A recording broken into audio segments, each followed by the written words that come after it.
Ayun na, magandang araw mga idol, Luzon, Visayas at Mindanao sa ating mga kabisnes at mga kapaping sa mga panig ng mundo. Kumusta po kayo? Sa muli, ako po si Taong Gala at sa araw na ito mga idol ay isa namang panibagong reaksyon ang ating gagawin.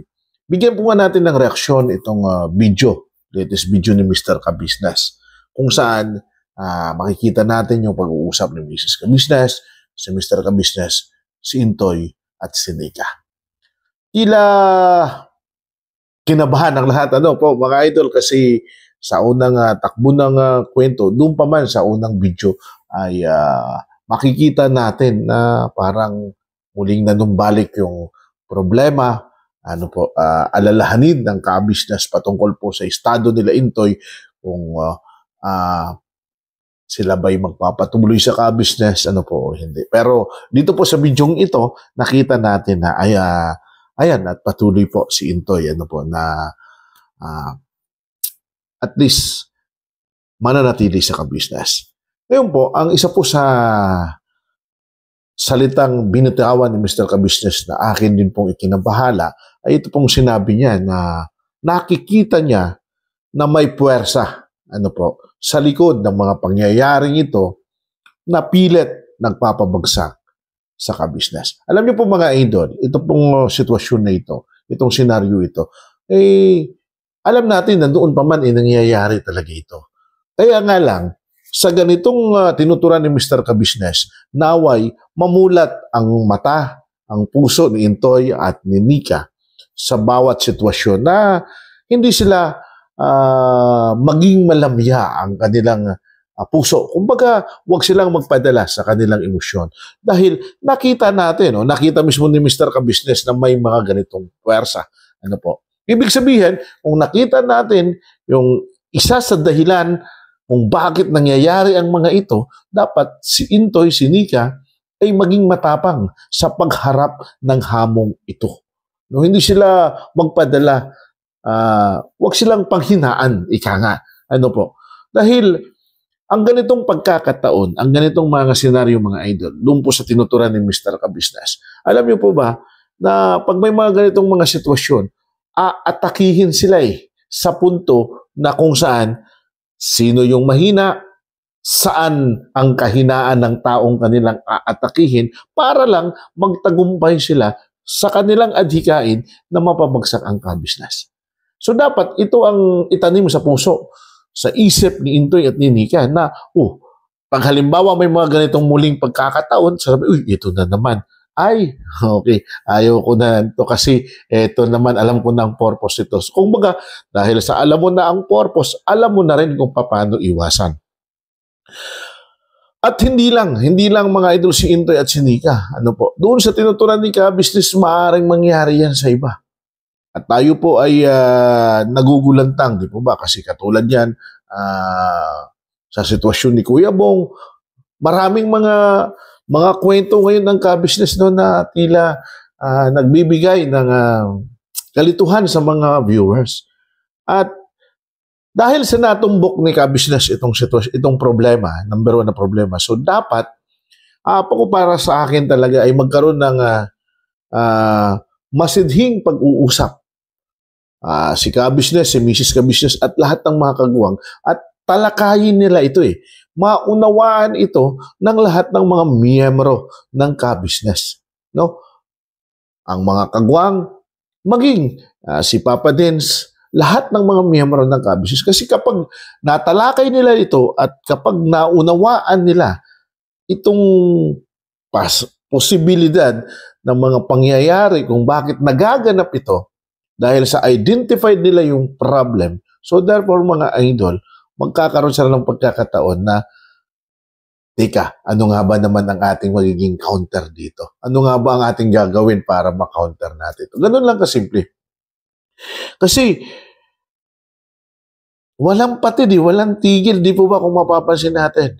Walang tigil. Pero, kung titingnan mo naman dito, sa positibong pananaw, itong mga sitwasyon, pwede nating masabi mga idol na normal yan kasi ibig sabihin lang may mga taong ayaw nila maabot ng kabisnes yung tugatog ng tagumpay kung kaya't pinipigilan. Ibig sabihin, sikat ang ka-business. Ganun yan kasimple. Kung may taong ayaw na pinipigilan, ayaw sa mga ginagawa mo, so ibig sabihin, sumisikat ka.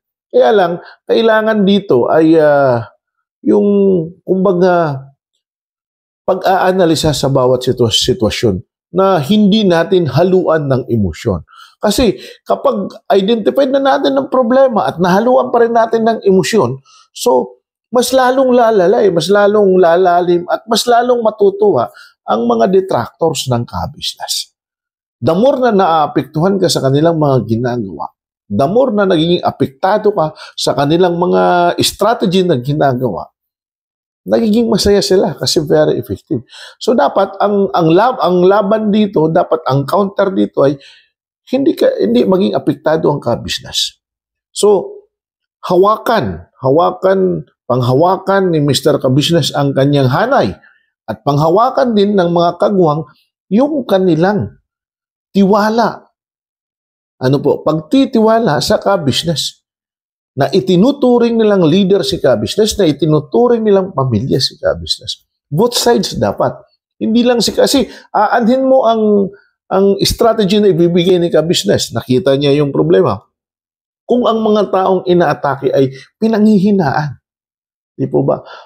So, dapat maging malakas. Pangalawa, dapat dito ay mayroon open communication. Dapat yun. Maging open communication tayo lahat. Ano man ang mangyari, dapat open tayo. Lagi, kuya, may nangyayari naman ganito. At si ka-business din, si Mrs. Ka-business ay maging open din sa kanila. At hindi po makakasama, kahit sabihin na natin na sila ay nasa social media, na paminsan-minsan may mga pag-uusap silang off-cam. Na sila lang ang nakakaalam. Upang sa ganun, ang kanilang strategy ay hindi nalalaman, ang kanilang taktika ay hindi nakikita ng kalaban. Dahil ito, ako mga idol hindi ito galing sa akin. Ang binigay ko lamang po is suggestion kung paano gagawin dahil doon sa sinabi ni Mr. Ka-business na nakikita niya na mayroon puwersa sa likod ng mga pangyayaring ito. So therefore, kung nakita na identified na ang problema, ano ang kailangan counter dito? So ganoon lang kasimple. Open communication sa bawat isa. Respeto sa bawat isa. No? At hindi po masama, inuulit ko, hindi po masama na minsan may mga off-cam na pag-uusap upang sa ganun ay nilay-nilay, mapag-himay-himay yung yung mga problema. Din kung nagkakaroon na ng magandang nare-resolba na ng maayos, din pwede na. Saka na ibigay sa business family. Pwede sigurong ganun. No? Dahil alam po naman ninyo na hindi titigil talaga. Alam natin, nasa social media kayo, hindi talagang titigil ang sino mang taong nagnanais na magpabagsak sa ka-business. Hanggang sa kasalukuyan ay mananatili yan ganyan. At ang nakakalungkot dito, ang aatikihin ay ang mga taong may mahina. At hindi nila nakakayang dalhin ang emosyon.